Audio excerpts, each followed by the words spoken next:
இந்த மனிதர் எவ்வளவு காலம் இங்க இருக்காரு? ஓ, அது உசியா. எனக்கு கண்ணு தெரியாம போனதுல இருந்தே நாங்க நண்பர்களா இருக்கோம். அவருக்கு பிறக்கும் போதே பார்வை இல்ல. பெரிய யாக்கோபு, சொல்லுங்க ரபி. அந்த கிணறுல இருந்து கொஞ்சம் தண்ணி கொண்டு வா.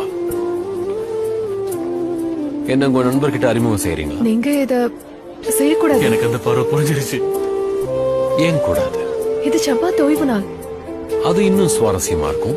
ஷபாத் ஷாலோம் உசியா. ஷபாத் ஷாலோம்.